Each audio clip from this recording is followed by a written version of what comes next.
Hello friends, स्वागत है आपका न्यूज़ का साइंस यूट्यूब चैनल में। इस वीडियो में हम देखने वाले हैं वन सर्वेक्षण रिपोर्ट 2019 के बारे में। ये काफ़ी इंपॉर्टेंट रिपोर्ट है, 16वीं रिपोर्ट है और अभी जो हाल ही में आई है। इससे संबंधित जितने भी फैक्ट हैं उनको मैं बताऊंगा, जो सभी परीक्षाओं में पूछे जाते रहे हैं। तो आइए देखते हैं इसके बारे में। वन सर्वेक्षण रिपोर्ट 2019 ये काफ़ी इंपॉर्टेंट रिपोर्ट है। इस बार हम बात करेंगे तो ये 16वीं रिपोर्ट है और इसको सर्वप्रथम 1987 में प्रकाशित किया गया था। इस बार पहली बार ऐसा हुआ है कि इस रिपोर्ट में इसका अर्थात इसकी मॉनिटरिंग के लिए क्या किया गया है, रिसोर्स सेट 2 का प्रयोग किया गया है, अर्थात सैटेलाइट का प्रयोग किया गया रिसोर्स सेट 2। ये पहली बार ऐसा हुआ है कि वनावरण मैपिंग हो तो रिसोर्स सेट 2 का प्रयोग किया गया है। अब हम बात करेंगे वनावरण एवं वृक्षावरण का कुल क्षेत्र भारत में है कितना, 80/72/76, अर्थात कुल भौगोलिक क्षेत्र का 24.56% है। याद रखिएगा, इसको इंपॉर्टेंट है। इसमें वनावरण और वृक्षावरण दोनों की बातें हो रही हैं। वनावरण का मतलब कोई जंगल वगैरह, और वृक्षावरण के शहरों में जो पेड़ पौधे दिखते हैं उनकी बात की जा रही है। तो उनका टोटल अगर जो हम देखेंगे तो 80/72/76 किलोमीटर स्क्वायर है। याद रखिएगा, किलोमीटर स्क्वायर वर्ग किलोमीटर है, याद रखिएगा। अगर जो हम इसमें डिवाइड कर दें इसको, अर्थात और इसको थोड़ा सा सरल कर दें, तो वनावरण जो आता है वो आता है 21.67% और जो वृक्षावरण है वो 2.89% आता है। ये जो मैं बताया हूँ ये भारत के कुल भौगोलिक क्षेत्रफल का परसेंट है, 24.56%। अब वनावरण की बात मैंने बताई है कि 21.67% है और ये कुल कितना है, 71/2249 किलोमीटर स्क्वायर। और जो वृक्षावरण है वो है 95,027 किलोमीटर स्क्वायर, 2.89%, 21.67%। बहुत इंपॉर्टेंट है, दोनों डाटा आप याद रखिएगा।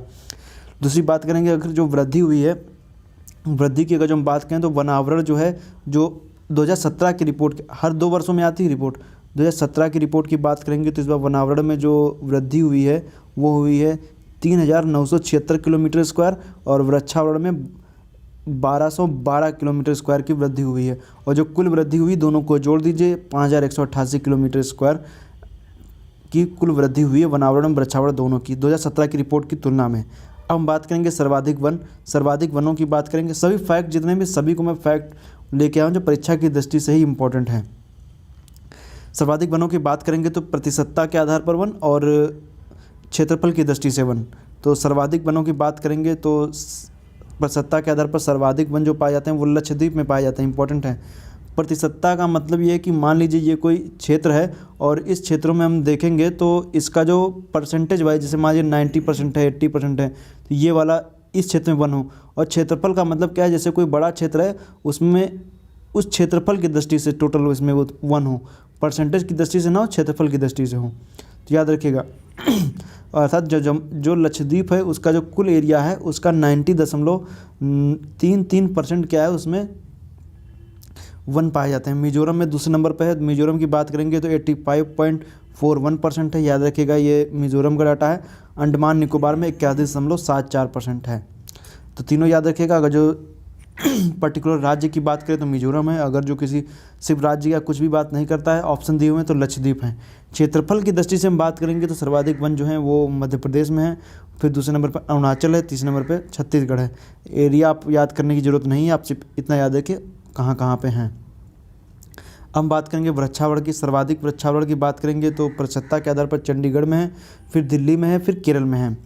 और क्षेत्रफल के आधार पर हम बात करेंगे कि सर्वाधिक वृक्षावरण पेड़ पौधे कहाँ पर हैं, तो महाराष्ट्र में है, मध्य प्रदेश में और राजस्थान में। तीनों को याद रखिएगा, सर्वाधिक वृक्षावरण महाराष्ट्र, मध्य प्रदेश और राजस्थान, और प्रतिशतता के आधार पर चंडीगढ़, दिल्ली और केरल में है। तो दोनों डाटा इंपॉर्टेंट हैं। उसके बाद में अभी तो मैंने बताया कि जो वृद्धि हो रही थी उनको मैंने बताया, और इस रिपोर्ट के अनुसार आखिर कमी कहाँ दर्ज की जा रही है, कहाँ पर वन धीरे धीरे कम होते चले जा रहे हैं, उनके बारे में बताऊंगा। तो वन क्षेत्रों में गिरावट की बात करेंगे तो सबसे पहले मणिपुर, दूसरे नंबर पर अरुणाचल प्रदेश, तीसरे नंबर पर मिजोरम। अब इन तीनों में हम देखेंगे तो सबसे ज़्यादा जो गिरावट दर्ज की गई है सभी राज्यों में, तो सबसे ज़्यादा जो गिरावट मणिपुर में हुई, कितना हुआ है पिछले रिपोर्ट की तुलना में इस बार 499 किलोमीटर स्क्वायर के क्षेत्र में वनों में कमी आई, अर्थात मणिपुर में वन क्या हो रहे हैं, धीरे धीरे कम होते चले जा रहे हैं। और दूसरे नंबर पर अरुणाचल प्रदेश है, इसमें 276 किलोमीटर स्क्वायर के क्षेत्र में क्या आई, कमी आई है। और मिजोरम में 180 किलोमीटर स्क्वायर में कमी आई है।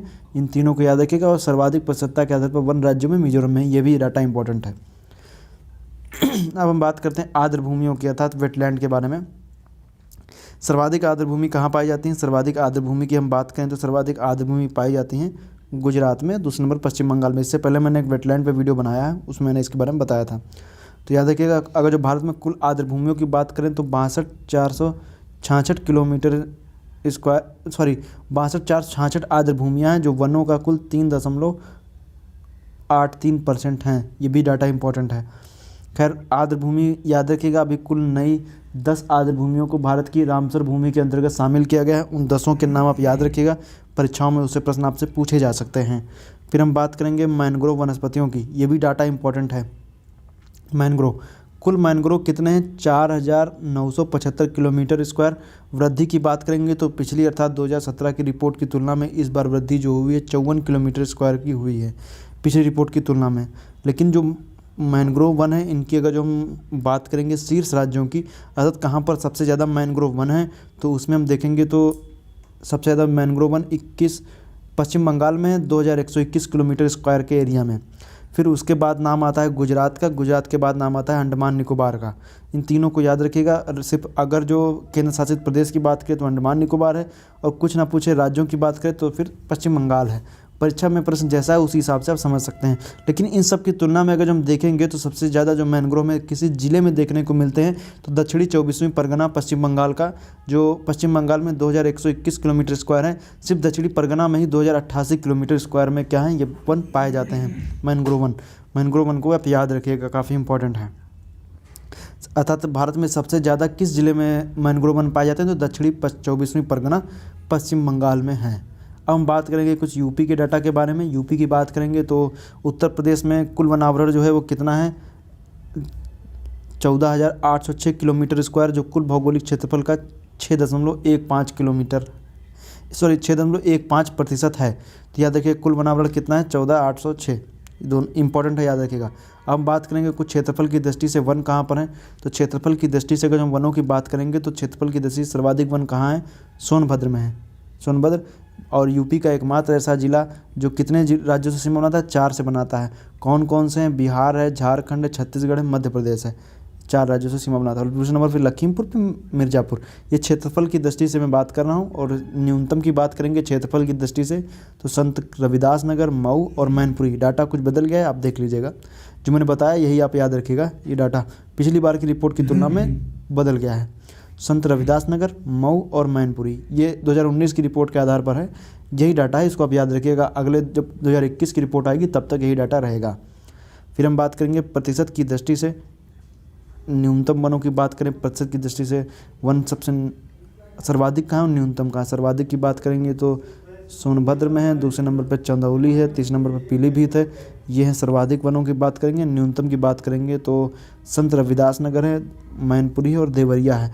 इनका परसेंटेज आप याद रखिए, सोनभद्र में 36.79, चंदौली में 22.25, पीलीभीत में 14.64%, संत रविदास नगर में 0.31%, मैनपुरी में 0.49%, देवरिया में 0.60% हैं। ये सभी डाटा आप याद रखिएगा। तो उम्मीद करता हूँ ये वीडियो आपको अच्छा लगा होगा। ये एक कह सकते हैं वन सर्वेक्षण रिपोर्ट का निचोड़ है। आप पढ़ेंगे तो बहुत बड़ी रिपोर्ट है, लेकिन इसको आप जो भी मैं बता रहा हूँ इनको आप नोट कर डालिए। जो भी चीज़ें मैं बता रहा हूँ इनको नोट कर लेंगे तो इसका काफ़ी फ़ायदा आपको मिलने वाला है। वीडियो देखने के लिए आपका पुनः एक बार बहुत बहुत धन्यवाद।